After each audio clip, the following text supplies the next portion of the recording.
पूरी रात इसराइली नेविशन ने हमारे मुहासरे में ले रखा हुआ है, ड्रोन भी ऊपर चढ़ रहे हैं, लेकिन अल्हम्दुलिल्लाह हमारा सफर जारी है। और मेरा ख्याल है कि 5-6 घंटे में अगर हम इसी रफ्तार से जा रहे हैं, कोई रुकावट ना आई, तो हम जो है वो गज़ा के साहिलों पर पहुंच जाएंगे इंशाअल्लाह। हम मुहासिरा शिकन बन जाएंगे इंशाअल्लाह।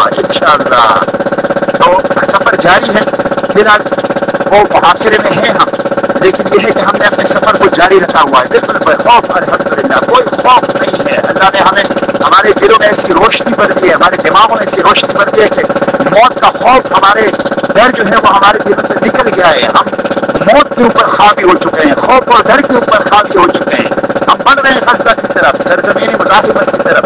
और जो सरजमीन है इस्माइल खानिया की, यहया सिनवार की, मोहम्मद अज़ीज़ की, अनस शरीफ की, हिंद रजब की और दिल के टुकड़ों की, हम उसकी तरफ बढ़ रहे हैं। तो इंशाअल्लाह बस दुआ करें कि हम वहाँ पे पहुँच सकें और यह 18 साल जालिमाना गैर इंसानी मुहासिरत हो।